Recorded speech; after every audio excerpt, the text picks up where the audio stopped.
walking off our deck to the car, and it took all my strength I had in my life to get to the car. And I felt like if I didn't get to the car, I was going to die.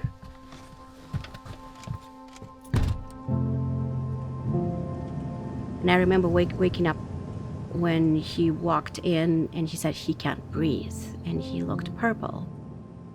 And he was grabbing a glass of water and sweating, and he said, "Can you get me a doctor's appointment for Monday?"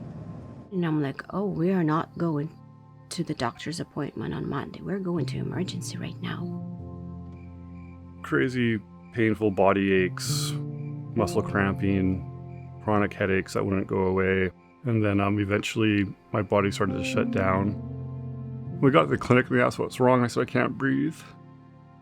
And from there, I don't remember much. At that moment, they told me he's going to get intubated and then they're going to work on getting him airlifted. I told Lorne I love him and I'm going to see him in the hospital.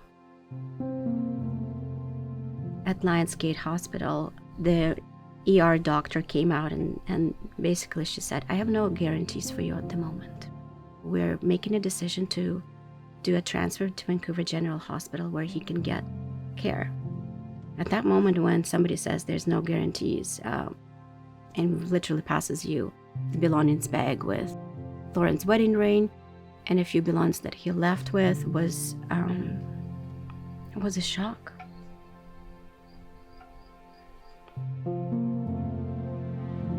Lorne was transferred from Lionsgate Hospital. Dr. Jen Chow actually came with him in the ambulance. She was so worried, thinking that he might not make it.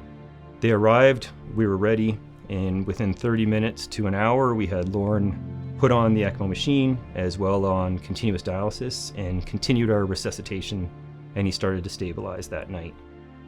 And looking back through the notes taken from that day, it stated that Lorne was a park manager for Whistler and Pemberton. And so clearly you would have exposure to mice and mice droppings, and that's where hantavirus comes from. 2 days after that, we got the serological DNA testing, if you will, that showed that it's hantavirus, and that was the actual diagnosis. Hantavirus, it's very rare. There's only a few cases a year in Canada.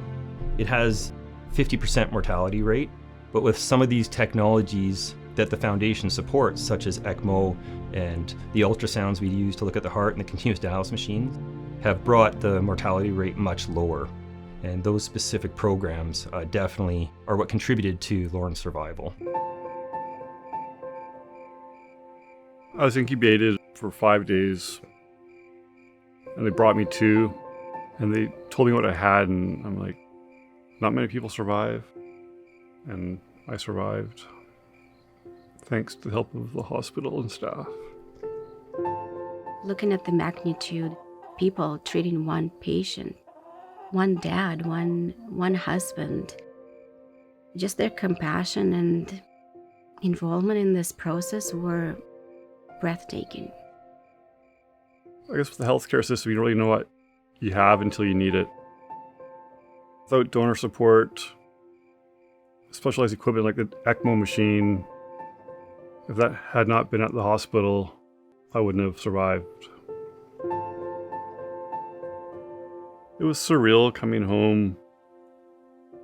I've always been a person with gratitude and grateful for life. Take things slower now, just enjoying the little things a bit more that I may have taken for granted, just a child laughing or hearing the crickets.